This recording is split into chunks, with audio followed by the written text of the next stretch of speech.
Vol 97.9. Bienvenue sur Alpha Blondie FM. Alpha Blondie FM. Contrôle de Wallo Tapia qui franchit la ligne médiane. Il trouve Kader Guilavogui. Kader qui élimine son vis-à-vis. Retrait de Kader. But de Dago Charles. Quelle diagonale! Tous les lundis, mercredis et vendredis de 10h à 11h. Retrouvez la Diagonale, la matinale du sport, présentée par Dago Charles. Analyse, commentaires, résumés et débats. Dago Charles et ses experts refont le match en 60 minutes chrono dans la Diagonale. Vous avez demandé du sport? Suivez la Diagonale avec Dago Charles tous les lundis, mercredis et vendredis de 10h à 11h. Bonjour à toutes et à tous, vous êtes effectivement dans la Diagonale, votre émission de sport sur les 97.9 Alpha Blondie FM, la radio qui se regarde. Pour ce vendredi, je suis avec Martial Gourou. Bonjour Martial Gourou. Bonjour. Comment vous allez? Oui, je vais très bien. Le plaisir pour nous de vous retrouver sur le plateau d'Alpha Blondie FM et surtout dans l'émission Diagonale. À moi pareillement. Merci. Et puis surtout, nous sommes aussi avec le doyen de Léonard. Comment tu vas, doyen? Bon, je vais bien, comme un vendredi. Comme d'habitude. Oui, bien sûr. Et que, mesdames et messieurs, Dago Charles va nous prendre en marche aux environs de 10 heures. Pour les 30 premières minutes, nous allons parler un peu de ce qui fait l'actualité du football africain. C'est la suspension de Ahmad. Est-ce que cette suspension permettra à Jacques Anouma, notre confrère, de briguer la prison de la CAF? Les chers amis auditeurs, vous pouvez nous appeler aussi au 22 47 88 99 pour échanger sur ce sujet. Martial Gourou, Ahmad est suspendu. Une voie libre pour Jacques Anouma? Bon, je pense que c'est un peu trop dit, dans la mesure où Jacques Anouma, c'est vrai qu'il a son mot à dire dans cette élection, mais la suspension de Ahmad ne déroule pas le tapis, mais n'ouvre pas la voie à Jacques Anouma. Ok, Dogo? Bon, à vrai dire, bon, c'est peut-être une chance pour lui de se faire valoir dans cette élection-là, même si, au regard de la situation, ces chances ne sont pas énormes. Mais bon, étant un compatriote, nous, tout le mal qu'on lui souhaite, c'est d'être à la tête de la Confédération africaine de football. Dogo dit les chances de Jacques Anouma ne sont pas énormes. Vous êtes d'accord avec lui sur ce point de vue-là? Oui, tout à fait. Bon, tu sais, dans la sphère du football continental, il y a quand même ceux qui ont pignon sur rue, qui sont connus. Donc c'est vrai, il y a quelques années, du temps de Issa Yatou, Jacques Anouma était quand même un des membres influents du football africain. Mais depuis le départ de Issa Yatou et l'arrivée de Ahmad, on n'a pas tellement vu Jacques sur le terrain et dans les sphères de choses, l'institution continentale. Donc naturellement, aujourd'hui, je pense qu'il a quand même fait un recul et il revient. Donc il y a beaucoup de choses à faire. Dogo, quand tu vois un peu la liste des supposés candidats qui vont briguer peut-être la place, le poste des paysans, il y a le Mauritanien Yaya, il y a aussi le Sénégal à Senghor. Est-ce que c'est pas l'Afrique de l'Ouest qui divise ses chances? Bon, si on veut le dire comme ça, l'Afrique de l'Ouest est fortement représentée. Mais après, bon, c'est une élection avec son corollaire de surprise ou on va dire, de situations imprévues. Mais bon, moi je partage entièrement ce que Martial Gourou vient de dire. Jacques Anouma, il était présent lorsqu'Ayatou était aux affaires. Il était constamment présent dans la sphère du football continental. Mais depuis la venue d'Ahmad, il a vraiment pris du recul. Et fatalement, c'est une situation qui pourrait ne pas l'arranger.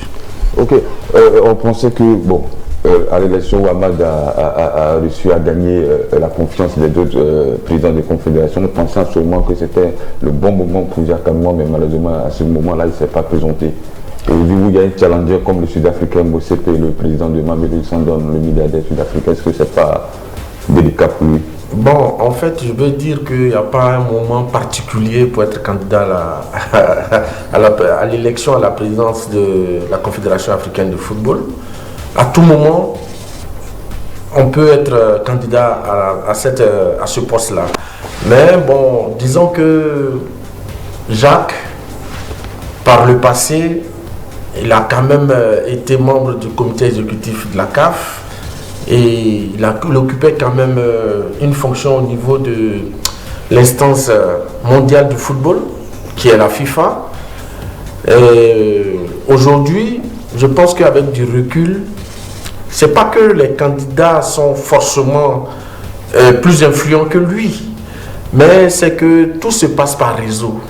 Parce qu'on ne gagne pas la présidente de la Confédération en n'ayant pas un réseau. Ouais. Parce que même en dehors du sport, de l'aspect sportif, l'aspect politique aussi joue dans ce choix-là. Donc l'un mis dans l'autre, je pense que ça serait un peu compliqué pour notre compatriote, mais qui quand même, je pense que a quand même des chances de se faire valoir. Voilà. Ok. Et vous, Dogolona? Bon, quand on regarde la situation, bon, nous on est animé peut-être, on va dire... Parce qu'on a vu Jacques Anouma il a eu le soutien de la Côte d'Ivoire parce qu'il n'est pas dû présenter sa candidature au Premier ministre Ahmed Bakayoko. Absolument, oui. Et puis il a eu cette chance-là d'avoir aussi le parrainage de feu Sidi Diallo. Oui, bien sûr, bien sûr. Et donc ce sont des choses dont on peut parler avec beaucoup d'aisance. Mais je veux dire, une élection, elle a vraiment beaucoup de... Il y a vraiment beaucoup de choses qui se font au cours d'une élection continentale comme celle-là. Il y a les réseaux, comme a dit Martial, il y a les réseaux, vraiment ces réseaux-là, il faut pouvoir les canaliser et puis faire en sorte que ces réseaux-là soient avec vous. Il y a ça, c'est vraiment important. Et Jacques Anouma, on est animé par la fibre patriotique, c'est un compatriote. Donc l'idéal pour nous serait qu'il monte sur la plus haute marche continentale. Mais après, il y a les réalités. Chers amis auditeurs, vous pouvez nous appeler.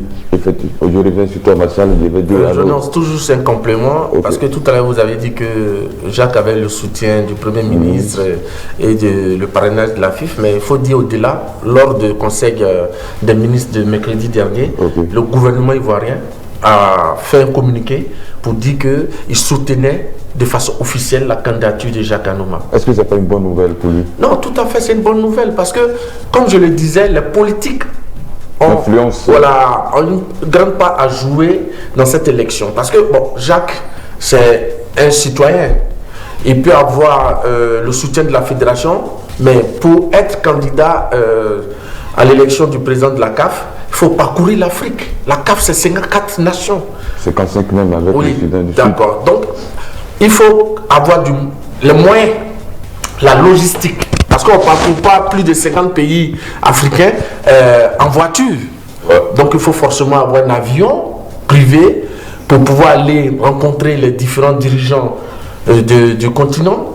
Donc, je pense qu'avec le soutien du gouvernement et qui est officiel, je pense que c'est quand même Jacques parcourt là une moitié du chemin qui lui reste pour arriver à la présidence de la CAF. Okay. Chers amis auditeurs, vous pouvez nous appeler au 22 47 88 99 pour donner votre point de vue. Est-ce que la suspension d'Amad laisse une voie libre à notre compatriote Jacques Anouma pour briguer la présidence de la CAF?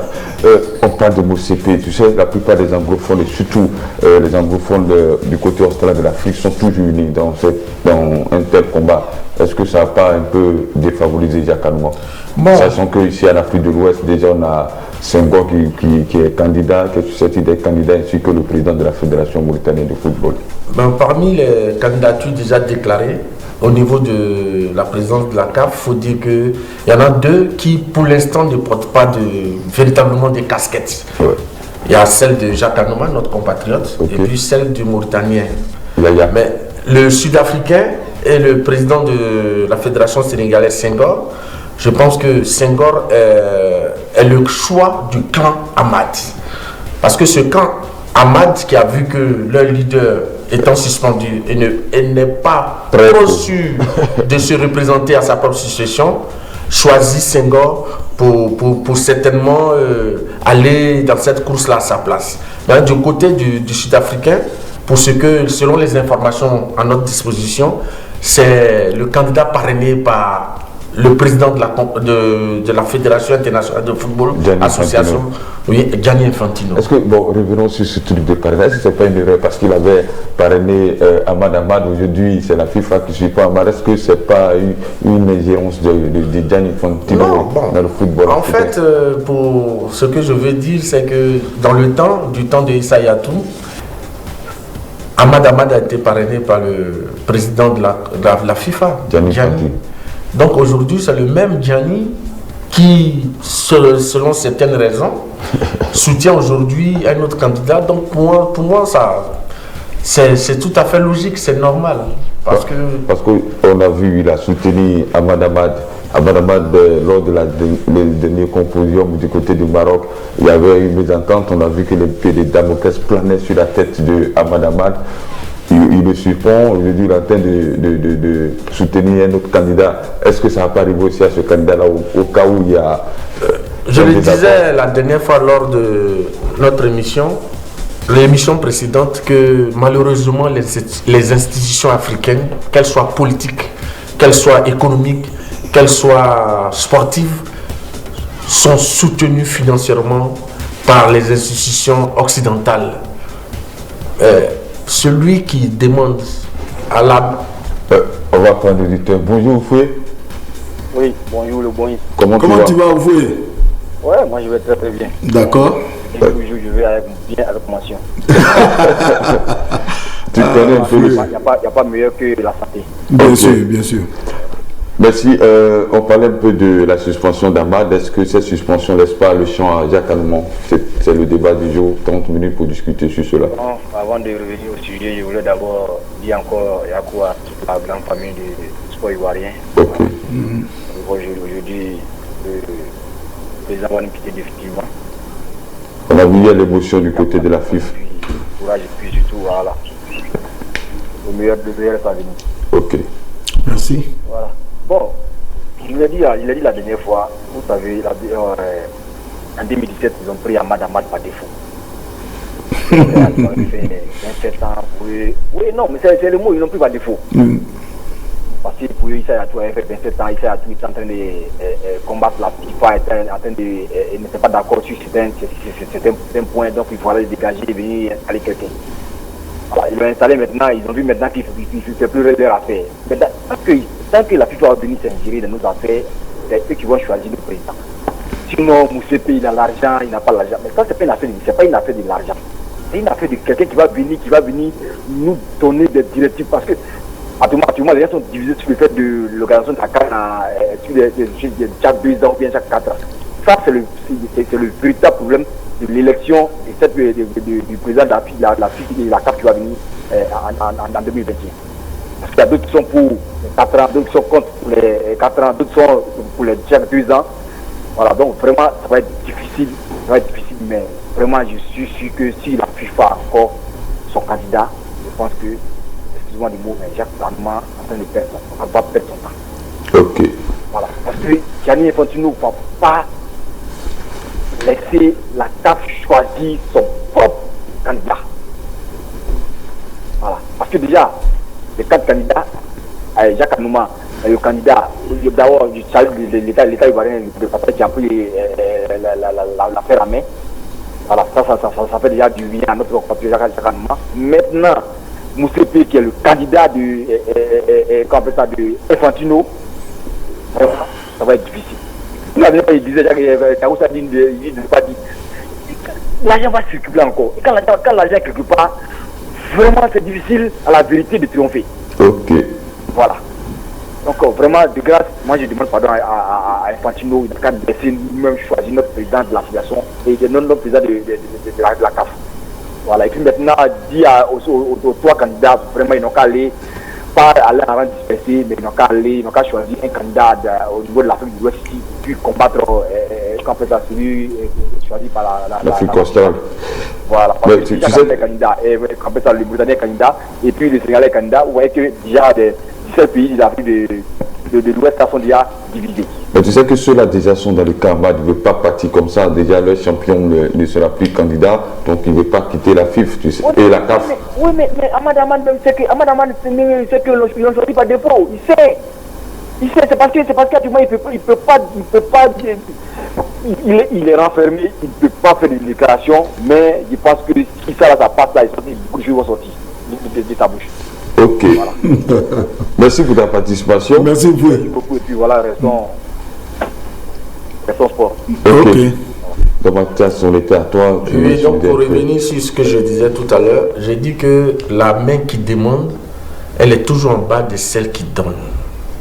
Donc naturellement, quand nous avons une institution comme la Confédération africaine de football, qui a en partie est financée par la FIFA, naturellement, le président de la FIFA aura son mot à dire dans la désignation du président de cette institution. Donc je pense que c'est dans l'ordre logique des choses. Ok, donc la dernière fois tu disais un peu que Issa Yatou avait trop duré, on devait changer, aujourd'hui on a changé. Issa Yatou, on a vu qu'Amad est venu, on pensait que c'était un gars qui venait changer le football africain, mettre le football africain sur de bons rails. Aujourd'hui on a vu qu'en faisant plus l'affaire de Gianni Infantino, on lui dit maintenant que tu as financé telle chose. Bon, moi c'est bien pour l'éthique du football africain.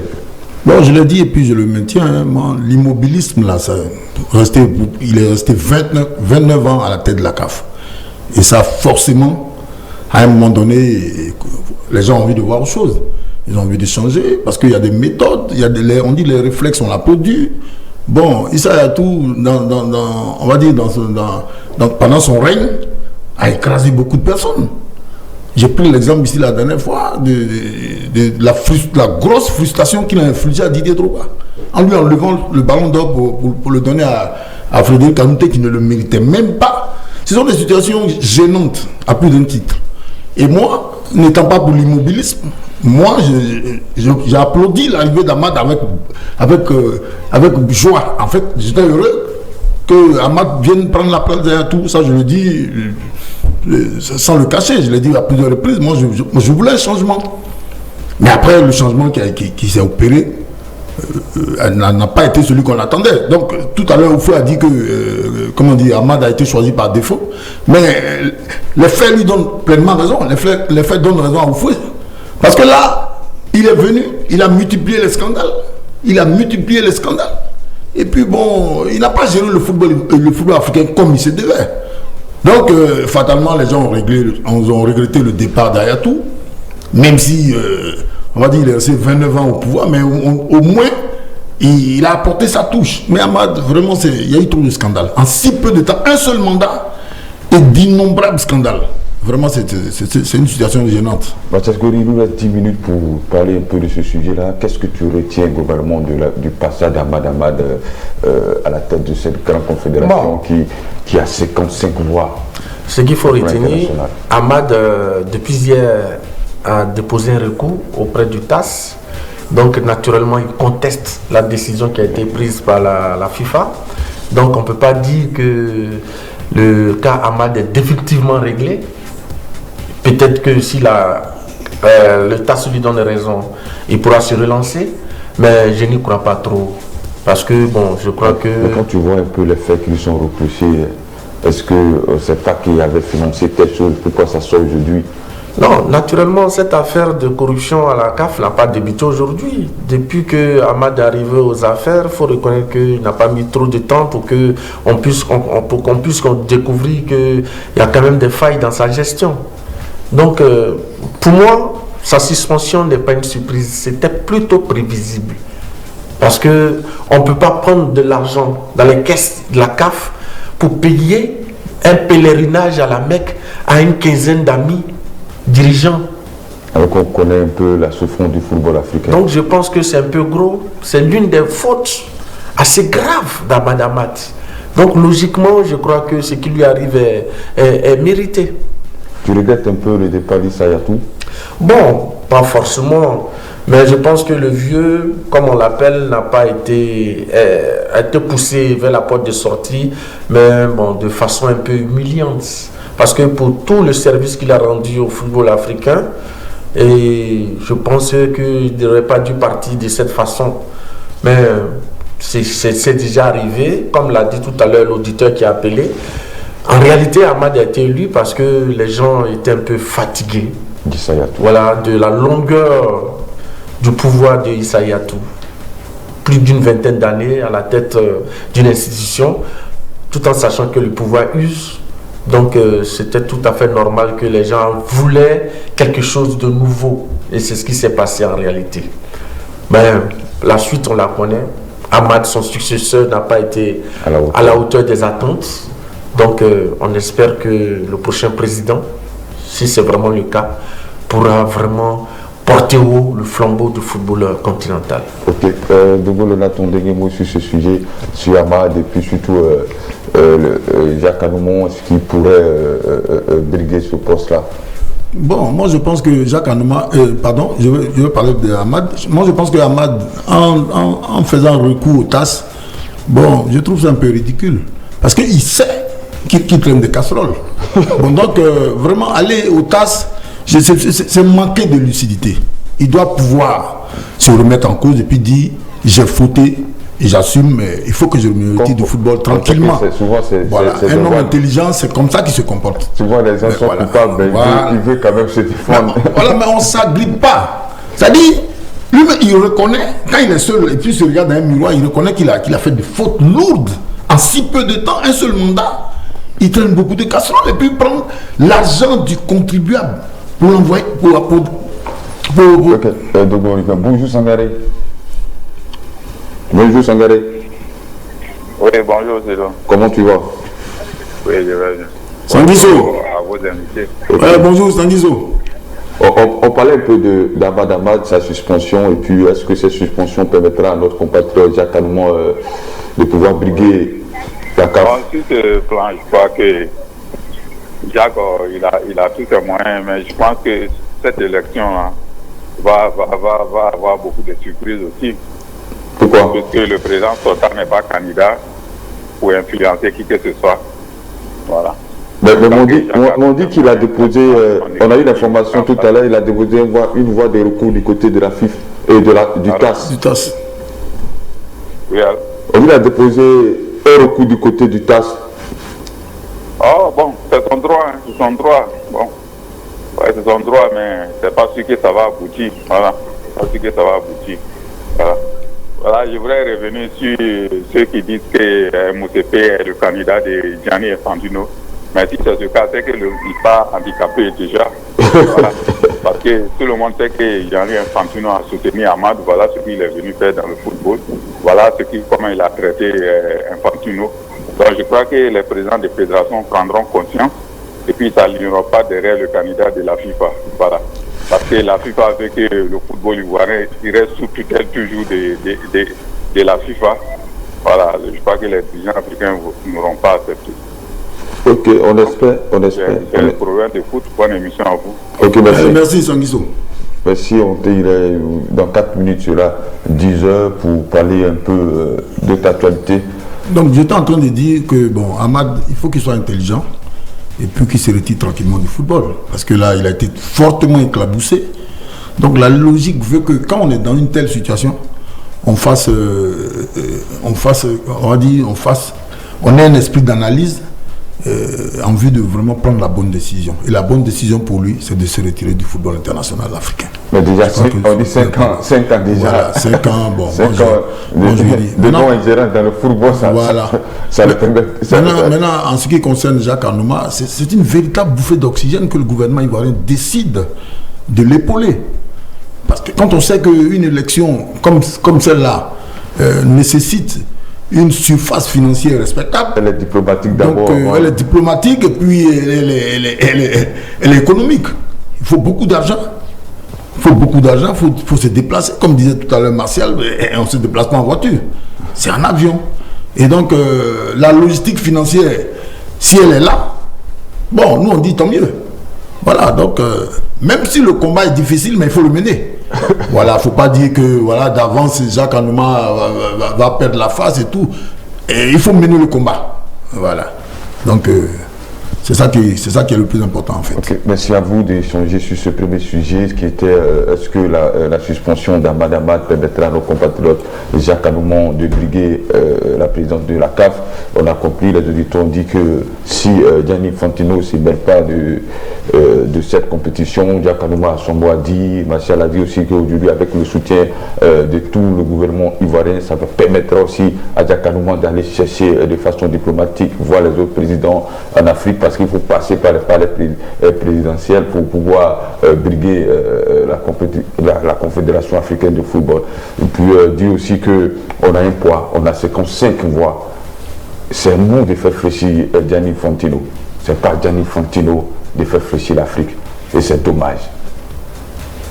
On va partir pour le top forêt et puis on attend toujours l'arrivée de Dago.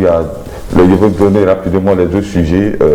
Un grand du football mondial cette année. Il s'agit de Diego Armando Franco Maradona. Il nous a quittés ce mercredi après-midi, laissant le football international sans voix.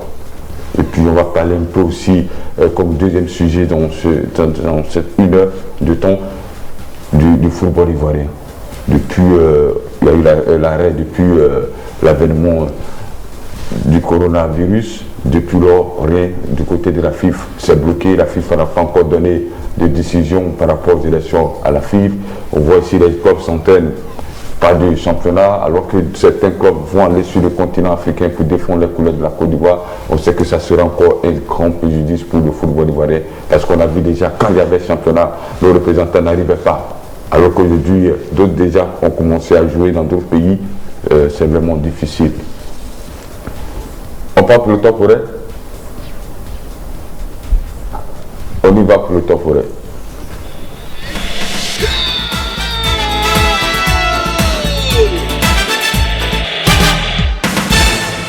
Contrôle de Wallo Tapia qui franchit la ligne médiane. Il trouve Kader Guilavogui. Kader qui élimine son vis-à-vis. Alpha Blondie FM.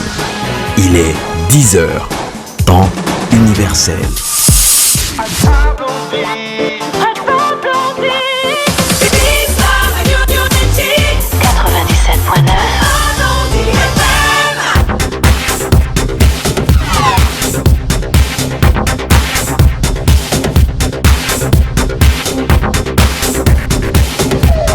Oui, on est effectivement dans la diagonale. Depuis 9 ans que nous sommes dans la diagonale. Je suis avec Mathias Gourou et puis Dogo Leonard. On a parlé dans un premier temps de la suspension d'Ahmad, ce qui pourrait permettre à Jacques Anoumon de briguer la Confédération africaine de football. Dans ce deuxième temps, dans ces 1 heure, on va parler de cette grande douleur, le football mondial. Quel est son grand numéro 10, Mathias Gourou, quand tu as attendu l'appel de Maradona, la mort de Maradona? Bon, je pense que c'est quand Ton même... premier sentiment? Ouais, c'est une grande perte parce que le football connaît au jour d'aujourd'hui trois grands monstres. Le premier, c'est Pelé. Le second, c'est celui qui vient de partir il y a quelques jours, Diego Maradona. Et le troisième, c'est Lionel Messi. Donc je pense que cette perte-là, c'est quand même quelque chose, c'est une perte énorme. Mais bon, quelque part, connaissant les excès du personnage, Diego Maradona, bon, pour moi, c'est pas tellement une surprise.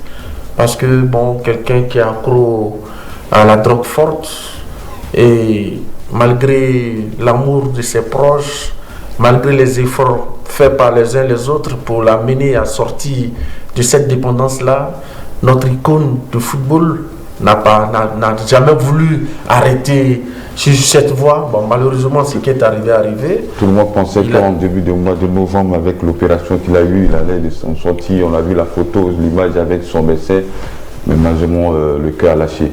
Oui, mais le cœur qui est toujours soumis à une consommation de drogue, mais lâche toujours un jour. Donc, c'est triste.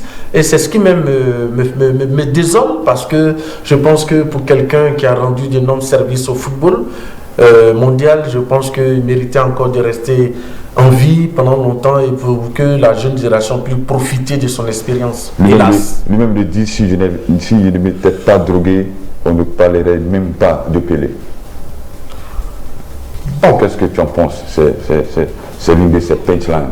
Bon, certainement, peut-être qu'en le disant, sortant cette phrase, peut-être qu'il voulait dire que avec la drogue qu'il consomme, peut-être que ça avait réduit un peu ses performances, et que s'il n'utilisait pas la drogue, bon, peut-être qu'il aurait eu plus de force, il aurait eu plus d'impact dans ce qu'il a fait. Bon. Mais malheureusement, je pense que quand quelqu'un sait qu'il a un vice qui n'est pas bon et qu'il persiste à continuer sur cette voie, je pense que naturellement il a appelé à disparaître. Malheureusement, c'est ce qui est arrivé. De Gaulle, la perte du plus grand numéro 10 de tous les temps. Bon, on a tous appris avec beaucoup de tristesse la mort qui quelque part était prévue de Diego Armando Maradona, puisqu'il était malade, il a été opéré il n'y a pas trop longtemps.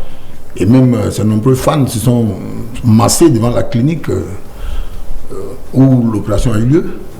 Mais on va dire, on retient de lui un joueur extraordinaire. Hein. C'est un joueur, un génie. Bon, les superlatifs même, si on veut s'attarder dessus, on n'en finira pas. C'est un joueur exceptionnel. C'était l'un des joueurs du siècle. De mon point de vue, après le roi Pelé, bien évidemment, même si lui, il pense être au-dessus de Pelé, je dis non, ben, il a quand même des lacunes que Pelé n'a pas, il joue d'un pied. Donc voilà. Donc Diego, c'était un génie. Mais en même temps, un abonné au frasque, sa dépendance à la drogue, vraiment, tout au long de sa carrière, l'a considérablement dérangé. Et il a fait beaucoup de frasques, il n'avait pas une hygiène de vie. Et puis, j'ai le sentiment qu'il y a beaucoup de joueurs sud-américains qui n'ont pas une hygiène de vie. Quand on parle, en ce moment, Neymar n'a pas une hygiène de vie, Ronaldinho et tout ça, on dirait que ça vient des joueurs sud-américains. Alors, Diego Armando Maradona, c'était un génie, mais malheureusement, que retenir de lui, un joueur extraordinaire, mais en même temps, très abonné au frasque.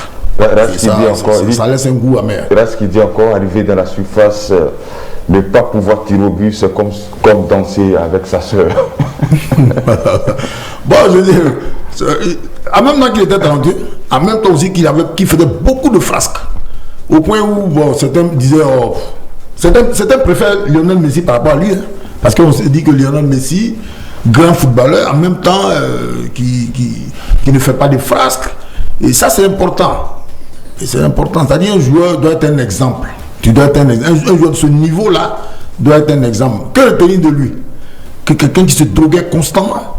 C'est-à-dire, en dehors des stades, malgré qu'il ait arrêté de la haute compétition, mais il était toujours dans les histoires de drogue forte. Ok. Donc, forcément, c'est une situation. Marcel, on va laisser les phrases et puis parler de l'homme sur le plan footballistique. Tout à fait. Ce que je retiens de Diego, c'est qu'il... Quel match de Diego qui t'a marqué? Non, bon, j'ai pas aujourd'hui... j'ai pas tellement... Mais ce qu'il faut retenir, c'est que Diego Maradona a été vraiment connu à partir de ce mondial qu'il a disputé en 86 et avec sa fameuse main de Dieu, parce qu'il a marqué un but de la main et que l'arbitre n'a pas pu voir. Donc, quand on lui a demandé, il a dit que c'était la main de Dieu. Donc, je pense que lors de cette compétition, Diego Maradona a montré aux yeux du monde qu'il était un joueur pétri de talent et qu'il était sur la voie de Pelé.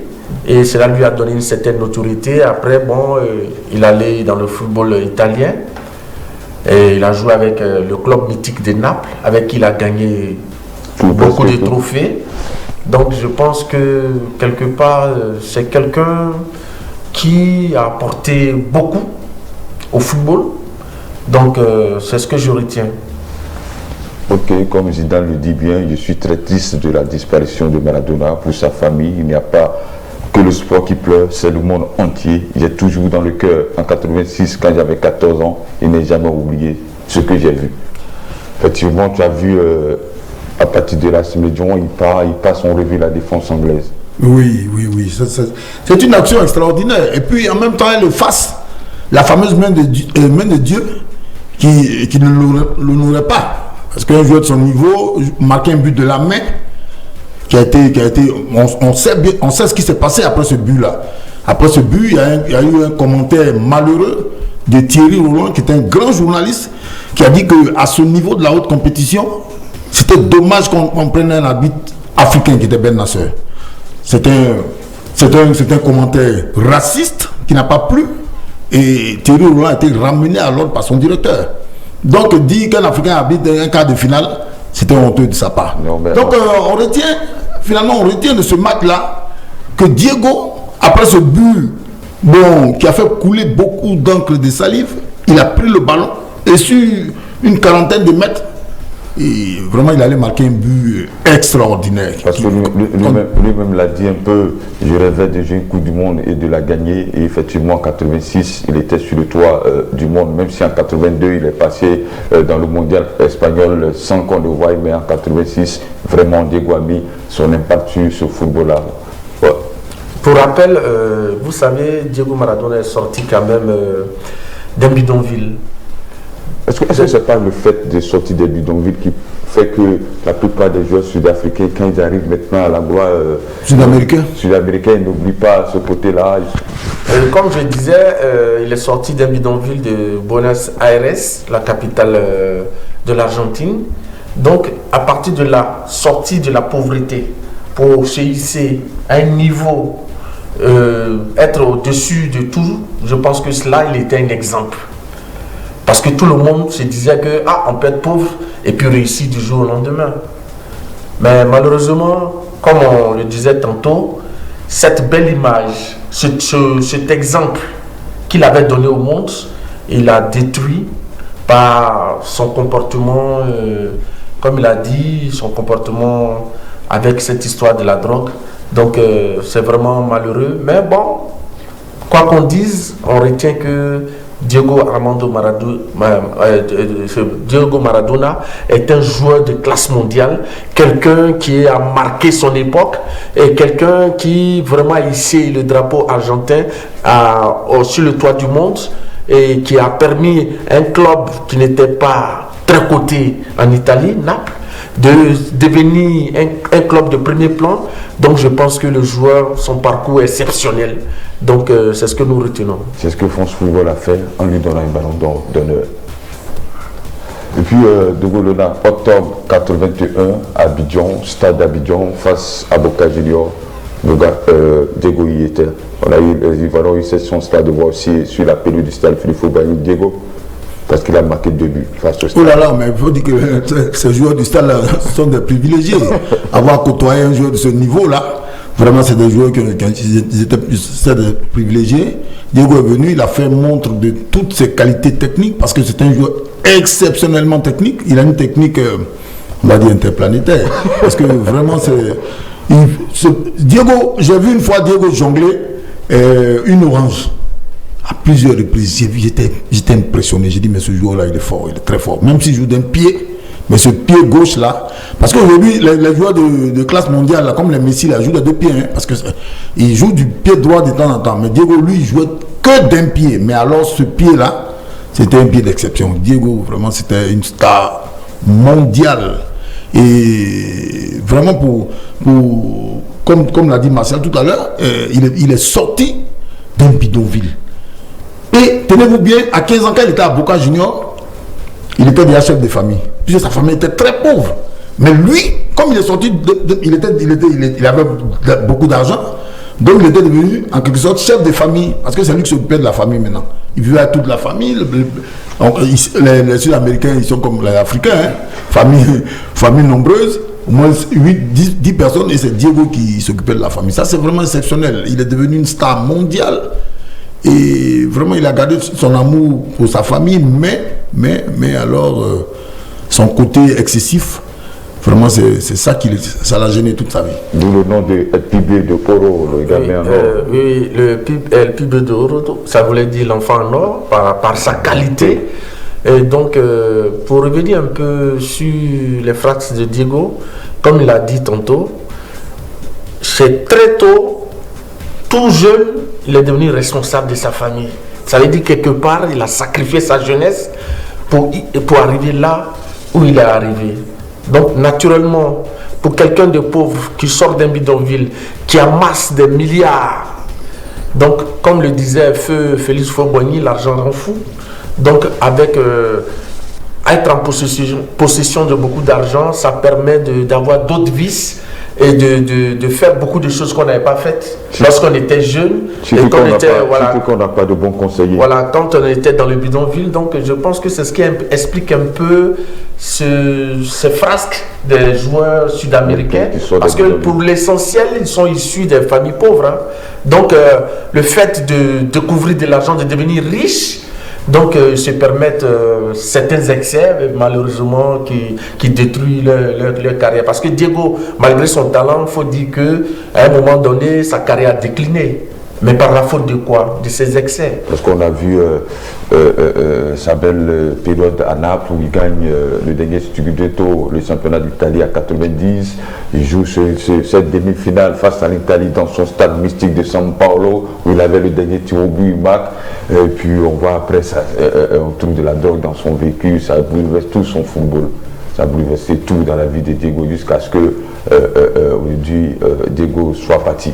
Mais Diego, il faut reconnaître que c'est la façon dont il a quitté quand même le football italien. Les Italiens ne lui ont pas pardonné le fait qu'il les a battus lors de leur Coupe du Monde. Et ça, ils n'ont pas apprécié cela. Donc déjà, la majorité des Italiens qui avaient commencé à le défier, surtout les supporters de Naples, les gens n'ont pas aimé que quelqu'un que l'Italie avait adopté soit à l'origine du malheur des Italiens. Donc l'un mis dans l'autre, ça a poussé des gens vraiment à ressortir ce qu'on lui pardonnait par le départ, ses excès de drogue. Mais finalement, le fait qu'il ait battu l'Italie a permis aux Italiens de tuer un peu la légende. On a vu que les Italiens sont mauvais perdants. On a vu aussi en 2002, quand le Sud-Coréen Anduan marque ce but, on dit tu ne peux pas cracher dans l'assiette que tu manges. Et puis on l'a remercié du côté de Perugia dans ce club italien. Donc les Italiens sont mauvais joueurs à ce sujet. Non, je pense que le terme exact, c'est pas qu'ils soient mauvais perdants. Ils sont extrêmement rancuniers. Voilà, ils sont rancuniers. Et bon, ça, dans le football, on n'a pas besoin de ça. Bon, Diego n'allait quand même pas accepter de perdre le match pour faire plaisir aux Italiens. Quand on sait qu'il jouait pour son pays, il jouait pour l'Argentine.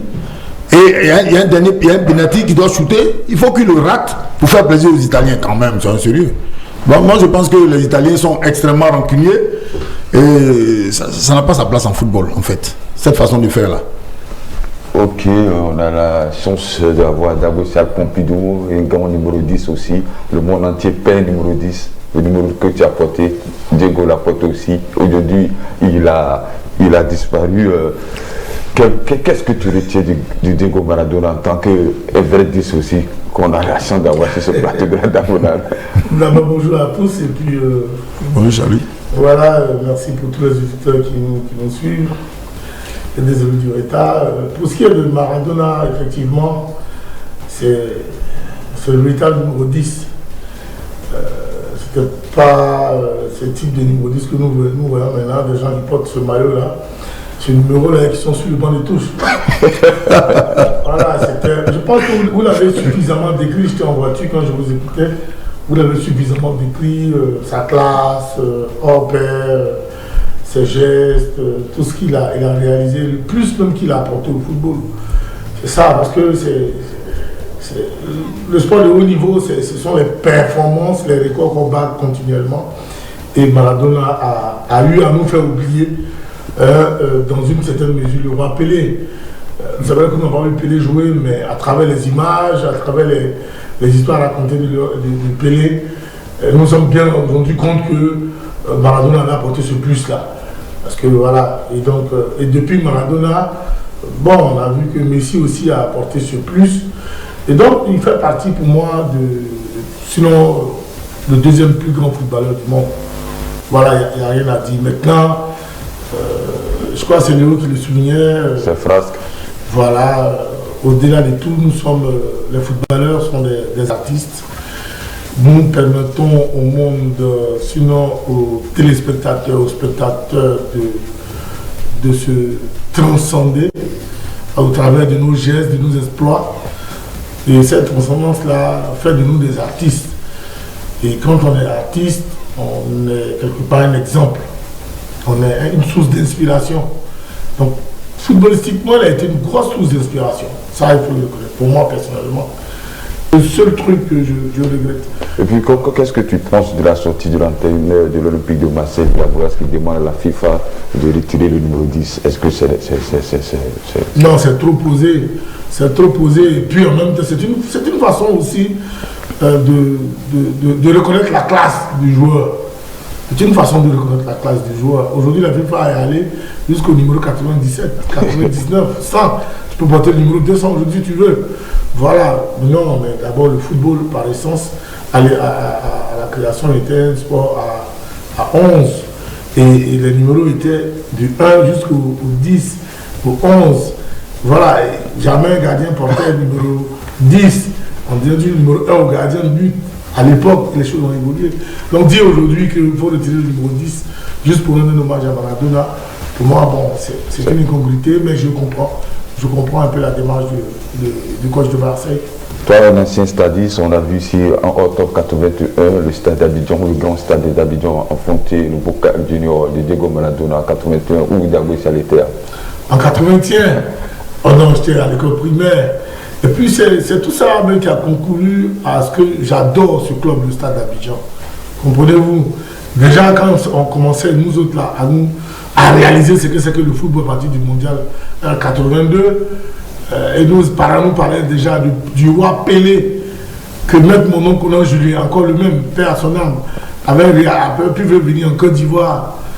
Et que 2 ans plus tôt, Maradona était ici pour jouer contre l'Albert Assassé, contre des grands joueurs du championnat ivoirien. Je me dis, mais c'est un grand club, le stade d'Abidjan, avec des grands dirigeants. Voilà ce type de dirigeants que nous sommes aujourd'hui en quête. Dans le football ivoirien. Voilà, c'est des dirigeants qui font rêver les gens. Ça donne raison. Et le stade d'Abidjan a fait rêver plus d'un. Ça donne raison à cette dame qui est passée une fois au studio de la Dagoula qui disait que dans le temps, elle avait le lait caillé avec le pain. Aujourd'hui, on n'a même pas la galette. Bon, oui, c'est vrai. Parce que dans le temps, ces grands noms du football mondial venaient jouer à Abidjan au stade Félix Houphouët-Boigny. On a vu les Argentinos jouer ici. Aujourd'hui, on ne voit pas tous ces choses-là. Effectivement, c'est vrai que... Voilà, donc c'est ce qui fait que moi, j'aime ce club, le stade d'Abidjan. C'est vraiment de la famille, c'est vraiment le savoir-faire. Voilà, c'est toujours être avant-gardiste des choses du football ivoirien. Même mon oncle Julien a été le premier à initier les premiers matchs. Il a celui qui a fait venir les 2 grands footballeurs au monde, celui qui les a fait venir en Côte d'Ivoire, initier les premiers matchs, avoir les maillots d'origine européenne de l'association d'Abidjan. Au point où même les sports d'Africa Sport, Marcel Gourou et de Gaulle ils n'ont pas le contraire. D'où le thème yéyé. D'où le thème yéyé, parce qu'à l'époque, celui qui s'est filmé, celui qui s'est fait le malin, c'était un yéyé. Voilà. Et voilà, donc c'est tout ça là qui a concouru, qui a participé à l'amour que je ressens pour ce club. Et puis moi je suis heureux que de Gaulle soit en bleu rouge. C'est juste pour la quand même. Ok, donc merci à vous, messieurs. On a parlé un peu de Diego Maradona qui nous a quittés à l'âge de 60 ans.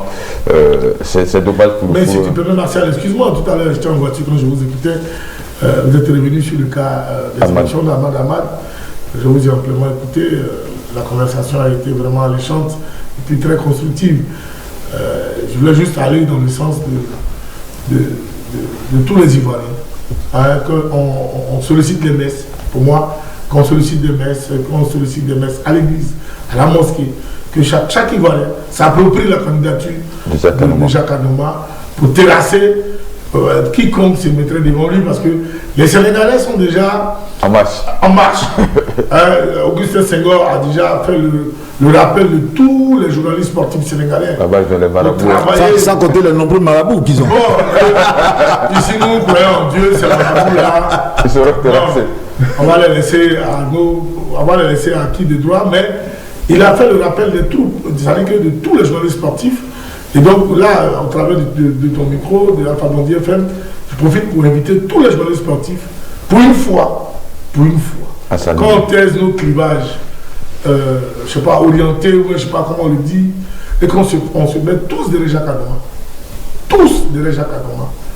Et je profite de l'occasion pour dire merci au président Alassane Ouattara et à son gouvernement qui ont fait de cette candidature la leur. Et donc, il ne reste plus que le peuple ivoirien d'emboîter le pas au gouvernement ivoirien. Donc, j'invite tout le monde vraiment à s'approprier cette candidature-là.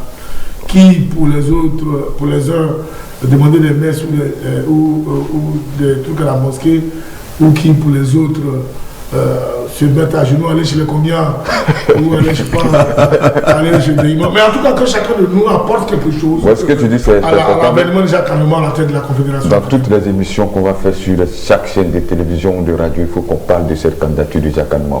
Même dans les émissions People. C'est vrai qu'actuellement, c'est la candidature. Il est candidat à la candidature. Parce que c'est le 12 janvier, je crois, Martial Gourou, sous ton contrôle, que la commission va valider les candidatures. Et je prie le bon Dieu que les candidatures de Yaya, Ahmed et Augustin soient rejetées parce qu'ils sont membres du comité exécutif. Oui, bien sûr, ils sont coupables. Et pour moi, ils sont eux qui ont bénéficié de ces billets d'avion aller-retour à la mer. Absolument. Et donc pour moi, même s'ils n'ont pas demandé qu'on leur en fait, c'est une corruption. Ils ont parti, c'est une corruption partielle. Et c'est des co-auteurs. Et c'est des co-auteurs, c'est des receleurs. Ils sont comptables de la gestion de la Madamad. Absolument. Et donc ils doivent être éliminés par cette commission de Le Senghor n'est pas parti à la Mecque. Lui, le chrétien. Bon, ils sont tous pareils. Voilà. Bon, ils sont comptables de sa gestion. Voilà. C'est clair. On a parlé de Jacques Agoma et de la CAF, on a parlé du numéro 10 Diego Maradona, on va parler maintenant d'une plaie, le football ivoirien qui a arrêté depuis un certain temps. Alors que partout le ballon roule depuis le retour, on peut dire à la normale, parce qu'on n'a plus de restrictions sanitaires. On va parler de ce football-là. Aujourd'hui, il n'y a pas de championnat, c'est bloqué à la FIFA, la Ligue 1 professionnelle, il n'y a pas de championnat, alors qu'on a deux clubs qui sont déjà qualifiés pour les compétitions africaines, le Racing Club d'Abidjan et puis le FC Sampdoria. Parce que demain, on va venir sur nos plateaux pour dire, on va sur le continent, on n'y arrive pas. Même quand tout est bien, on n'y arrive pas. Aujourd'hui où c'est difficile, on ne sait pas. Donc, Martial Gourou, toi qui es ancré dans cette fédération ivoirienne de football, pourquoi il n'y a plus de championnat? En fait, nous pensons que c'est la Fédération internationale de football association qui nous dira quelles sont véritablement les raisons qui la poussent à prolonger de façon illimitée la suspension du processus électoral de la FIFA. Parce que ce processus est suspendu depuis le 27 août, au lendemain de la décision de la commission électorale qui a dit qui devait participer à la prochaine élection ou pas. Et lorsque la candidature de Didier Drogba n'a pas été retenue. Bon, c'est normal, c'est son droit. Parce que dans les tests de la FIFA, même dans les tests de la Fédération ivoirienne de football, il est dit clairement que la FIFA a un droit de regard sur ce qui se passe dans notre football. Bon, la FIFA qui suspend le processus, elle dit qu'elle va écouter, auditionner tous les acteurs qui sont intervenus dans son processus. Elle a d'abord mis du temps avant de le faire, mais elle a quand même fait. Mais depuis lors, il n'y a pas de suite. Paix à son âme. Le président Sidi Diallo, avant qu'il ne rende l'âme, a même fait une lettre de relance à la FIFA pour dire, écoutez les gars, vous avez tous entendu, mais décidez-vous pour qu'on y aille, pour qu'on puisse relancer le processus. Mais malgré sa lettre de relance, ça n'a jamais été fait. La FIFA ne s'est pas bougée. Le pauvre monsieur, il est décédé. Donc on attend. On verra bien ce que ça va donner. Mais ce que je retiens, c'est qu'aujourd'hui, ce blocage-là n'arrange pas les acteurs, surtout les présidents des clubs. Parce que ça fait pratiquement 2 à 3 mois. Les clubs ont repris les entraînements. Ça coûte cher, il faut payer le transport, il faut payer de l'eau, il faut héberger les joueurs, certains joueurs. Mais rien ne se fait. Les clubs sont essoufflés. Certains même ont arrêté les entraînements. Bon, on ne voit rien venir, donc on attend, on verra bien ce que ça va donner. Daouchar, pourquoi ce ton de latence du côté de la FIFA alors qu'on a élucidé tous ces acteurs-là? Mon cher Sidoine, moi je ne reviendrai pas sur cette absence de la FIFA, parce que c'est une absence. La FIFA a décidé de ne pas se pencher sur le cas ivoirien, de mettre ça en stand-by. Parce qu'il est anormal, il est anormal que la FIFA qui prône le développement du football, surtout la promotion du football sur toute la planète, ne s'offusque pas que sur une partie de la planète, c'est-à-dire en Côte d'Ivoire, qui n'est pas le football. Non, donc pour moi, c'est un complot dit monté contre l'État de Côte d'Ivoire au travers de la FIFA. Parce que, voilà, mais j'ai parcouru quand même tous les tests de la FIFA eux-mêmes. J'ai parcouru aussi les tests de la CAF. Et nulle part, je dis bien, et je mets quiconque à défi, nulle part, il est dit que les Ivoiriens ne peuvent pas jouer le championnat. Nulle part, dans aucun test. Il n'y a pas un test qui dit que comme il n'y a pas d'élection en Côte d'Ivoire, il ne peut pas avoir de championnat. Rien. Parce que dans dans tous les tests de la FIFA, de la CAF et de la FIF, il est dit qu'après les élections, le président élu, enfin, il y a un passage de charge, je crois, voilà, au nouveau président dans les 2-3 jours qui viennent. Donc ça veut dire que quand il n'y a pas encore de nouveau président, le président en exercice reste en l'état. Et donc le président en exercice reste en l'état, le président Sidi Diallo est toujours président de la Fédération ivoirienne. Sinon il était. Pardon? On a Sekou Dago. Voilà, ok. Bonjour Sekou. Bonjour Sidon. Comment tu vas? Ouais, ça va. Grand frère Dago, bonjour. Bonjour Sekou. Bonjour Sekou. Vraiment, une semaine c'est bien pour le football. Amen. Tu élève un peu la voix s'il te plaît parce que il y a du bruit dans même quand j'étais dans la voiture, j'entendais difficilement Sidoine. Allô, ça va là? Voilà, ça va beaucoup mieux. D'accord. On parlait un peu de l'arrêt du football ivoirien. Oui, tout à fait. Vraiment, je ne sais pas ce qui se passe au niveau de la FIFA, au niveau des instances ivoiriennes et tout. Mais la question que moi je voudrais poser, comme il y a des spécialistes sur le plateau, c'est de savoir, c'est le processus électoral au niveau de la fédération ivoirienne qui a été stoppé, ou bien c'est le football qui a été stoppé. Parce que il me semble qu'on dit quand même que tant qu'il n'y a pas un nouveau président élu, l'ancien président reste toujours en place. Donc je me dis peut-être que pourquoi l'ancien président ne peut pas relancer le championnat et puis on va essayer de voir comment organiser les élections si la FIFA se prononce ou bien si c'est tout le football même qui a été bloqué carrément. C'est ce que Dago est en train d'expliquer puis tu as appelé. Dago, tu peux l'éclairer encore. D'accord, Sekou, merci. Justement, j'étais sur ce sujet-là. Lorsque tu appelais, justement, je disais que j'ai parcouru pratiquement tous les tests et ce sont les mêmes tests que nous avons à travers le monde. Et donc, tant qu'il n'y a pas un nouveau président de la Fédération ivoirienne de football, le président en exercice reste toujours le président. La preuve, depuis le décès du président Sidi Augustin Diallo, selon l'article 43, c'est le plus ancien des vice-présidents, le plus âgé, pardon, des vice-présidents qui prend sa succession. Donc, je suppose, je ne connais pas l'âge de tous les vice-présidents, mais je pense, et Martial Gourou peut-être que me contredira si je me trompe, Diaoulé Omer devait être le président qui assure l'intérim jusqu'aux prochaines élections, enfin jusqu'à la mise en place du futur président de la Fédération ivoirienne de football. Et donc, partant de là, la Fédération ivoirienne de football, selon la ligue professionnelle, M. Souri Dematé, malheureusement, comme il est candidat, malheureusement, je suppose, parce que là, peut-être qu'on pourrait parler d'une question d'éthique, certainement. Comme il est candidat, peut-être que c'est ce qui le gêne un peu, ou bien c'est ce qui a gêné un peu le comité sortant pour ne pas organiser le championnat ivoirien. Peut-être qu'ils ont voulu le faire en respectant plus ou moins la forme des choses. Sinon, aujourd'hui, normalement, juridiquement, rien n'empêche la Fédération ivoirienne de football d'organiser le championnat national de Côte d'Ivoire. Juridiquement bien. Maintenant, peut-être qu'il y a une certaine contingence. Il y a des sponsors, il y a plein de choses, il y a plein de personnes. Il y a des partenaires de football qui interviennent et qui voudraient avoir une certaine lisibilité avant peut-être que d'investir de l'argent. Peut-être que c'est ceux-là qui, certainement... mais sinon, on sait que le premier véritable bailleur de fonds du championnat ivoirien, c'est l'État de Côte d'Ivoire, au travers du port, au travers de la LONASI, la preuve, on l'appelle la LONASI, Ligue 1. Donc, pour moi, le championnat devait se dérouler. Et je vais prendre mon bâton de pèlerin, je m'engage aujourd'hui, pour attaquer les uns et les autres, ceux qui sont concernés, pour leur demander de faire en sorte que le championnat reprenne. Ça voulait ajouter je rejoins un peu Dago Charles pour dire que dans les tests, rien n'indique clairement que lorsque le processus électoral de la FIFA est bloqué et que les compétitions ne peuvent pas reprendre. Ça, il n'y a rien qui le dit.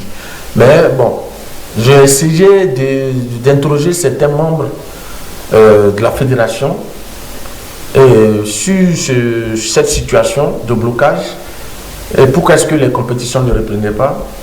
Quelqu'un dont je tairai le nom m'a dit comme ça que bon, écoutez, le sponsor principal de notre Ligue 1, qui est une chaîne cryptée française, aurait dit que c'est pas le sponsor principal, le sponsor de Lunassi. Oui, mais c'est la Ligue, c'est cette chaîne cryptée là qui paye les droits télé et qui permet, c'est ces droits télé là qui permettent de subventionner les clubs de Ligue 1. Oui. Donc naturellement, vous savez qu'on ne peut pas commencer une compétition. Par habitude, avant le lancement d'une saison, la fédération donne la moitié des droits télé au club de Ligue 1. Et donc, ce dirigeant me disait comme ça que cette chaîne cryptée l'a dit que tant qu'il n'y a pas un nouveau président, elle ne peut pas s'engager, elle ne peut pas financer la compétition. Donc ça, c'est peut-être l'une des raisons.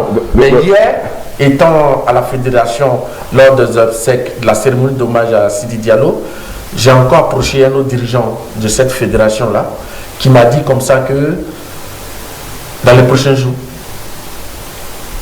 les dirigeants de la fédération allaient lancer toutes les compétitions parce qu'ils sont fatigués d'attendre que la FIFA relance le processus et que les compétitions allaient reprendre. Donc on attend de voir. On espère que quand une chaîne cryptée veut nous imposer sa donne, alors qu'avant cette chaîne cryptée, on a le championnat de Côte d'Ivoire. Non, mon cher Sidoine, je m'excuse, mais non, je ne veux pas que tu pointes ça au premier degré. C'était une confidence. Tout à fait. Okay. Ça, c'est pas sous l'honneur, c'est pas officiel. Et cette personne peut le dire alors que peut-être que... C'est pas ça. Voilà, ça peut ne pas être vrai. Voilà, comme nous sommes en direct, hein, c'est parce que c'est pas courtoisie, par respect que je n'ai pas interrompu M. Martial Gourou. C'est vrai que nous tous on a eu dire cela dans le monde dans le monde du football ivoirien. Mais pour l'instant, je voudrais que c'est fort possible, hein, c'est possible parce que c'est un partenaire privilégié. Donc il y a ce peu qu'il ait dit cela, mais quand c'est pas encore officiel, je ne voudrais pas qu'on en fasse un débat parce qu'il ne faudra pas qu'on pense que la Diagonale a dit, parce que c'est la seule chaîne de façon, a dit que c'est X qui ne veut pas que le championnat se joue, alors que ce n'est pas peut-être le cas. Sinon, ils sont assez responsables quand même pour nous sortir un courrier. Voilà. C'est pour ça que je... Non, moi je suis absolument d'accord avec toi. Non, je voulais pas recadrer les choses, mais non, c'est bien d'avoir recadré les choses parce que c'est pas une voix officielle. Voilà. Donc, tu as écouté Bastien, tu as écouté Dago. Quel est ton point de vue sur ce blocage-là? Bon, c'est une situation absolument regrettable, qu'il n'y ait pas de football en Côte d'Ivoire. Bon, mais après, bon, il y a certaines pesanteurs. Peut-être qu'il y a certaines pesanteurs qui agissent dans l'ombre. Vraiment, moi, je pense que tous les acteurs du football en Côte d'Ivoire sont malheureux. Malheureux du fait qu'il n'y ait plus de matchs de foot. En tout cas, le ballon a cessé de rouler en Côte d'Ivoire. Et ça, ce n'est pas bon. Les acteurs du football, les présidents et les joueurs sont les plus gros perdants parce que c'est eux qui quand même les dividendes là, c'est eux qui en bénéficient. Mais là, il n'y a plus de sport. C'est compliqué pour tout le monde. Donc vivement que les gens s'asseyent pour discuter, pour trouver une solution, de sorte à ce que le championnat reprenne. Parce que fatalement, ça va créer des problèmes à nos équipes qui sont engagées en compétition africaine. Mais il y a le RCA qui joue dimanche, voilà. qui reçoit déjà dimanche l'équipe togolaise en match de Coupe d'Afrique. Et je crois, ici le 21-22, le FC San Pedro va aussi aller en Coupe d'Afrique. Et ces équipes-là vont aller en Coupe d'Afrique sans avoir compéti. Et ça, c'est un réel problème. C'est vrai que nous, du côté de Sportman, nous avons initié un tournoi. Nous avons souhaité organiser un tournoi de pré-saison. Mais justement, on peut pas planifier ce tournoi de pré-saison pour permettre aux équipes de se préparer parce qu'on ne sait pas quand la véritable saison va démarrer. Parce qu'on aurait commencé, on aurait fait ce tournoi là il y a 10 jours, que bon, peut-être que ça aurait sauvé le RCA et puis FC San Pedro, mais après, patatras. Ça dit qu'on aurait encore attendu 1 mois ou 2 mois. Donc le tournoi n'a pas eu de sens. C'est pour ça que nous avons attendu. Nous avons dit à des partenaires pour ce tournoi. Alors on attend que les dirigeants de la fédération prennent leur courage et qu'ils initient le championnat. Et puis on va voir. On va aviser. Parce que de toute façon, l'État de Côte d'Ivoire aussi est là. Parce que force est de reconnaître que c'est une délégation de pouvoir dont jouit la fédération fait les choses ivoiriennes de football. Et donc l'État de Côte d'Ivoire est partie prenante dans la gestion du football ivoirien. Et donc quand l'État de Côte d'Ivoire, je suis sûr que si les dirigeants ivoiriens décident avant de décider de lancer le championnat, ils vont s'adosser au ministère. Et donc l'État de Côte d'Ivoire sera informé. Si l'État est dans le cutus, ben, ils vont lancer le tournoi et là, quand la FIFA va répondre, mais l'État de Côte d'Ivoire va dire à la FIFA, mais non, ça fait longtemps qu'on vous attend.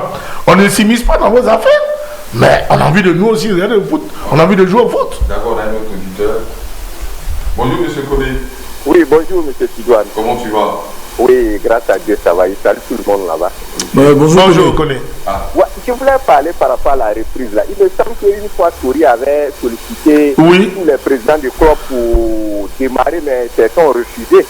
Donc c'était le 17 octobre dernier, il n'avait pas repris parce qu'il n'y avait pas de lisibilité. Il n'avait pas repris les entraînements. C'était une chose à te dire. Une fois, je sais qu'ils avaient réuni avant, je crois, octobre, pour dire on peut démarrer en attendant. Certains ont refusé. Il est bien. D'accord. On va creuser. Voilà, donc renseignez-vous bien. Maintenant, c'est que je vais dire, c'est qu'on a enseigné, c'est ce que nous tous on récolte. On a prêté le franc à la FIFA. Ou bien? Non, je dirais non connu. Bon, je viens encore. Je vais dire, quand on dit qu'actuellement les joueurs, les clubs souffrent, je voulais dire non, mais les candidats là, des millions qu'ils ont parlé là, certains pourraient enlever un peu donner au club en attendant. C'est quoi, des philanthropes? Non, j'allais dire qu'ils aiment vraiment le football. Si tu m'as promis 150 millions, mais en attendant que je souffre, on a utilisé des joueurs pour monter contre des candidats ou bien des présidents. On peut donner un peu en attendant pour montrer la vraie fois qu'on aime le football ou bien. D'accord, c'est un souhait. Donc il faut leur dire ça, dire aux candidats. D'accord. Que ce qu'ils ont promis. Une fois dans vos émissions, je vous ai dit que ce qu'ils disent là, ça c'est pour les campagnes des députés, mais on dit au football là. Voilà, ils n'ont qu'à donner un peu avant sur salaire. Ça, c'est la philanthropie. Merci. Merci, Koné. Donc, pour rebondir, pour revenir sur le sujet, oui, allons-y. Voilà, je voulais dire que le directeur exécutif de la FIF, M. Sam Etiassi, qui est quand même le patron de l'administration, face à la situation de blocage, a écrit un minimum de 3 courriers pour rappeler à la FIFA qu'en dehors de ce blocage, si les compétitions ne reprennent pas, voilà les conséquences que cela pourrait avoir sur les clubs ivoiriens engagés en compétition africaine des clubs. Mais la FIFA n'a pas réagi. Par ailleurs, cette même FIFA qui a pour mission principale de développer le football, de faire rouler le ballon, comme on le dit, bloque le football en Côte d'Ivoire. Sans aucune raison. Sans aucune raison. Sans aucune explication. Et cette même FIFA-là sort de son cadre le fonds d'aide du Covid attribué à toutes les fédérations membres de la FIFA. La Côte d'Ivoire est le seul pays à n'avoir pas reçu ce fonds jusqu'à ce jour. Mais qu'est-ce qui se cache? Mais pourquoi? C'est de la mauvaise foi. Mais c'est cette même FIFA qui a été prompte à suspendre tout de suite Ahmad Ahmad. Oui, tout à fait. Voilà. Donc ces fonds-là qui normalement devaient aider les acteurs du football. Si on dit que la FIFA n'est pas d'accord de la manière dont la FIFA a géré cette affaire d'élection, mais la FIFA qui normalement s'occupe de développer le football ne peut pas empêcher que des fonds qui sont adressés au club ivoirien. Mais là, je pense qu'il y a un agenda caché. Non, parce qu'il n'y a même pas d'agenda caché. Ils ne veulent pas du football en Côte d'Ivoire. Ils ne veulent pas du football en Côte d'Ivoire, c'est un fait. Maintenant, les raisons pour lesquelles ils ne veulent pas sont des raisons inavouées, ça les regarde. C'est pour ça que je dis, il va falloir que je vais certainement même susciter une émission à la télévision pour cela, pour faire que tous les Ivoiriens participent. Parce que c'est grave que la fêtière se comporte ainsi, c'est grave. Bien sûr. On ne peut pas accepter ça. C'est vrai que c'est leur propriété, le football est de leur propriété. Non, enfin, le football, la FIFA n'a que la gestion du football. Parce que la propriété du football revient aux 4 nations anglaises, si ma mémoire est bonne. Oui, bien sûr. Voilà, l'Écosse, l'Angleterre, et puis, je sais pas, le Pays de Galles, l'Irlande. Et puis l'Irlande. Voilà les propriétaires du football, du ballon en lui-même.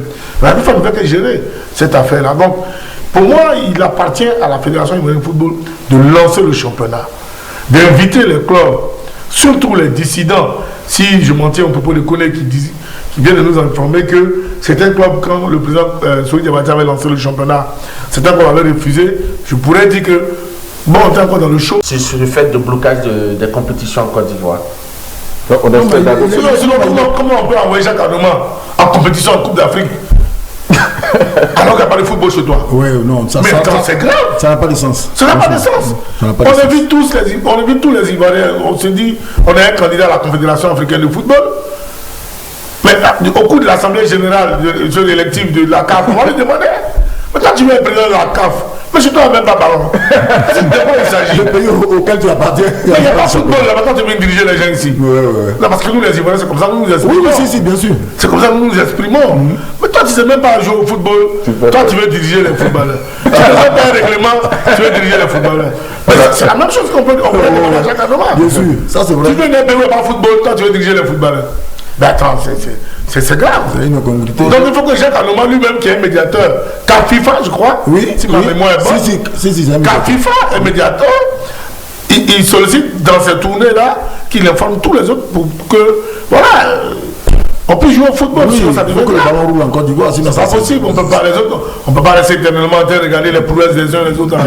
Ce manque-là. Pour rebondir sur le sujet, je pense que, comme le disait Dago, mais moi je vais dans le sens inverse. Parce que la fédération est l'émanation des clubs. C'est les clubs, la fédération est l'association des clubs et des groupements d'intérêt. Donc je pense que les dirigeants des clubs et des groupements d'intérêt doivent prendre leurs responsabilités.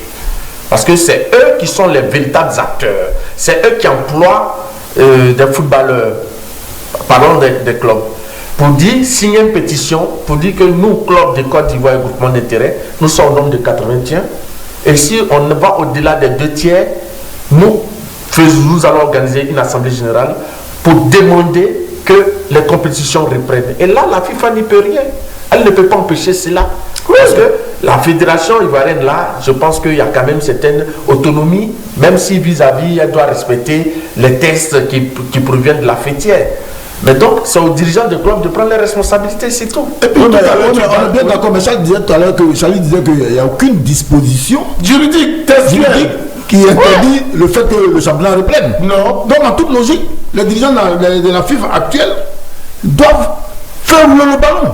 Maintenant, si la FIFA sort de son marigot pour intervenir, on dit là, on comprendrait aisément que c'est eux qui ne veulent pas qu'il y ait en Côte d'Ivoire. Voilà, la question n'est même plus électorale. Voilà, elle n'est plus électorale, mais elle est ailleurs. Et on comprendrait aisément. On espère qu'après les essais du président, on s'y dit. Fallait-il attendre que le président Sidi Diallo décède d'abord? On espère qu'après. Quel dommage d'attendre qu'il décède. Après l'enterrement de Sidi Diallo, on va repencher sur ce sujet pour permettre au football ivoirien de reprendre. Parce que c'est vraiment difficile. Parce qu'on va venir crier encore sur ce plateau que la SOA même, qui était dans toutes les bonnes conditions, n'arrive pas à battre Boadibou et SIA. Ben voilà. Et quand le Racing Club d'Abidjan sera éliminé au premier tour, on va dire non, il n'y a plus de football en Côte d'Ivoire, le football ivoirien est tombé, tout et tout, mais alors qu'il n'y a pas de préparation. Mais je voudrais juste, si tu permets, revenir un peu sur cette histoire du pesanteur ou alors du partenaire qui pourrait, c'est vrai que c'est le foot, aujourd'hui c'est le business, c'est l'argent, mais par orgueil, l'orgueil de l'Ivoirien, si pas extraordinaire. Cette chaîne cryptée-là, sa pensée était avérée, où les partenaires qui ne souhaitent pas qu'on reprenne le football d'abord, on reprenne le football avant que les choses ne soient aussi claires. Je voudrais que l'orgueil des Ivoiriens se manifeste et qu'on puisse jouer avec le minimum dont on dispose. Absolument. Juste par orgueil. Simplement, c'est une question de discours. On avait des partenaires, on donnait 75 millions, on n'en a plus. Asseyons-nous, discutons pour dire, bon, maintenant on peut vous donner 20 millions, mais il faut que le ballon roule chez nous. Oui. Et à vous aussi, c'est les composants du football, il faut appeler les groupements d'intérêt. AFI, les arbitres, les médecins, bon, AFI avec les joueurs, bon, faites comprendre aux joueurs la réalité. Là, on donne 300 000 francs, maintenant on ne peut plus donner 300 000, là on donne 100 000, parce que pour telle raison, et qui sont là sur la table. Mais il faut que vous jouez aussi au foot. Et rêver, de toute façon, les footballeurs ivoiriens, je dis ça va passer parce que les footballeurs ivoiriens ne peuvent pas vivre de ce qu'on leur donne à Abidjan. Ils ne peuvent pas vivre, c'est de la survie. Ceux qui jouent même ensemble, qui ont 400 000 francs par mois. C'est même ceux qui ont 400 000 francs par mois, c'est toujours de la survie. Parce qu'on sait, parce que 400 000 francs, tu épargnes combien pour pouvoir t'acheter une maison demain, pour être à l'abri du besoin. Voilà, donc c'est de la survie. Le rêve, sinon la solution de tout footballeur ivoirien, c'est l'Hexagone, pour ne pas dire l'Europe. Donc c'est d'aller signer en professionnel. Mais tu ne peux signer qu'en pro que si tu joues championnat. Si tu joues. Est-ce que tu vois? Donc, quand vous ne jouez pas championnat, tu ne peux pas atteindre cet objectif-là et puis pas rêver être européen. Donc, si on vous dit aujourd'hui que comme il n'y a plus de véritable partenaire financier et qu'on va réduire la cagnotte, mais jouer, à toi de continuer de faire montre de ton talent, de ton savoir-faire, et que quelqu'un vienne te piocher ici, et que tu puisses mieux gagner ta vie en Europe.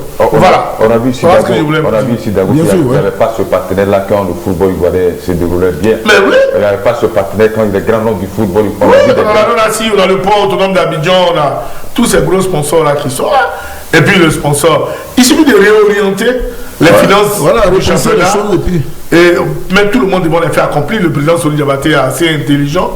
En tant que président de la Ligue professionnelle, assez intelligent, comptable, je crois, financier, de par formation, banquier, il est assez responsable, assez connaisseur pour s'asseoir avec tout le monde pour dire, bon, voilà ce qui est dans la cagnotte, voilà ce qu'on va préparer, on va jouer. La D3, cette année, vous ne jouerez pas parce qu'on n'a pas les moyens.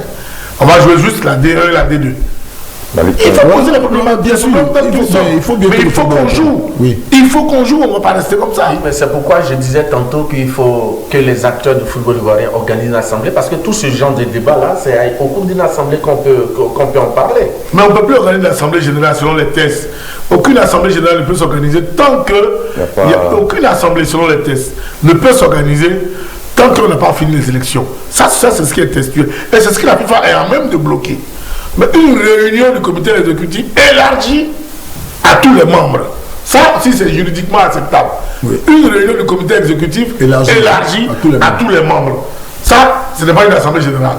En fait, ils peuvent s'asseoir et discuter.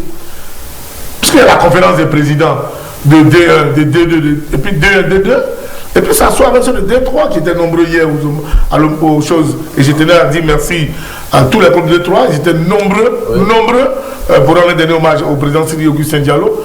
Et donc, on peut dire à D3, à la DH, enfin à la division régionale, au district, patienter le temps qu'on règle la question. Cette année, on va ne faire que jouer les 6 mois qui restent là. Les 6 mois qui restent, janvier, février jusqu'à juin, on ne va jouer qu'avec la D1 et la D2. Voilà, et puis bon. Même si on parle des 75 millions, avec ces 75 millions, quand le temps est normal, même les joueurs ne sont pas payés. Donc, les gens jouent au foot. Donc... Bon, frère, après ça, c'est la gestion. C'est la gestion des uns des autres. Parce que la gestion des uns des autres. C'est compliqué, cette histoire. Ça, c'est trop compliqué. Non, il y a des clubs qui m'ont donné ça, et puis j'ai bien les voilà. Non, mais il faut vraiment que la fédération, quand on va sortir quand même de l'émotion, je pense que cette semaine, jusqu'à la semaine prochaine, je crois que la température va vraiment baisser du côté du comité exécutif de la FIF, parce qu'ils sont très ébranlés. Hier, ça a été difficile. Vraiment, Yako, le président Soli Diabaté, Yako vraiment à lui, il a pris ça comme un coup, il a pris l'information comme un coup de massue. Son témoignage funestre ou même funéraire ou même funèbre était je ne sais pas les moments était vraiment difficile à concevoir. Oui. Et puis je profite du micro pour dire aussi un grand merci et de ce soulagement, de ce fardeau-là que nous a déchargé le maître de la parole, Beau Mamadou, qui hier nous a démontré par A plus B que si tu n'as jamais rencontré la conviction qui s'appelle Sidi Diallo. Et ça, j'ai vraiment aimé son discours. Quel oratoire. Putain, il est puissant, celui-là. Il est puissant, c'est énorme. C'est pourquoi il est le maître de la parole. Il était très puissant, comme si on était à l'église. On n'a pas mettre de la parole qui veut. Bon, Dogo, comme tu es en train de parler, donne-nous ton dernier point sur ce sujet, parce que l'émission tire à sa fin. Bon, il y a eu 3 sujets. Il y a eu ce contenu, on a parlé du sujet Jacques Anouma, on a parlé aussi de Diego Maradona, on a parlé aussi du blocage du football ivoirien. Quel est ton dernier mot quand on réunit ces 3 sujets? Non, je voudrais dire aux acteurs du football ivoirien, perdre un homme de la dimension de Sidi Diallo, c'est pénible.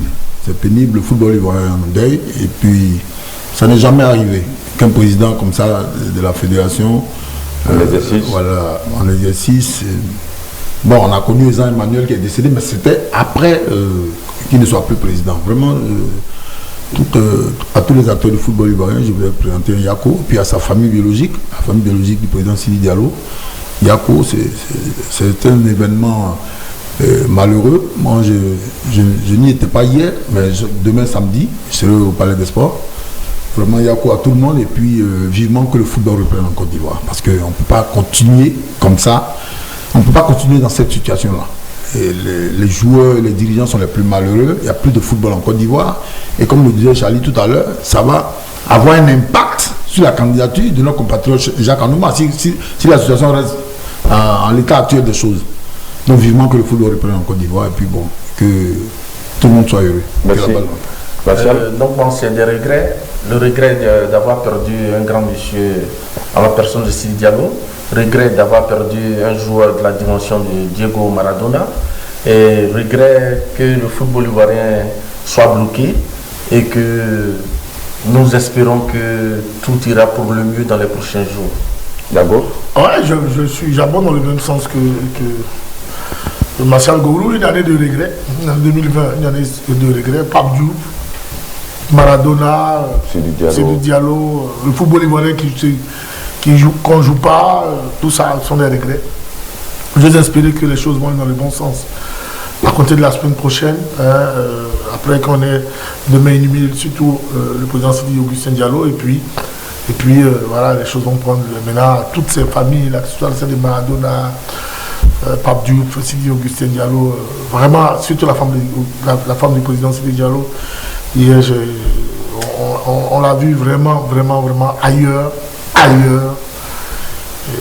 Yako a ses enfants. J'espère que ses fils, sinon son fils aîné, ne va pas quitter le monde du football, parce que son père est né dans le football, il est mort dans le football pratiquement, si il peut m'exprimer ainsi. J'espère que son fils aîné fera en sorte de revenir dans le football. Toute la maison est du football. Voilà. Donc merci à vous, messieurs, merci à Yao qui était à la technique. Ses amis auditeurs de 97.9, on a été très heureux d'être avec vous en ce jour dans la diagonale pour parler de Jacques Anouma, de Maradona et surtout du football ivoirien. On espère vous retrouver lundi à partir de 10h pour une nouvelle diagonale. De ce pas, bon week-end à vous et que Dieu nous garde.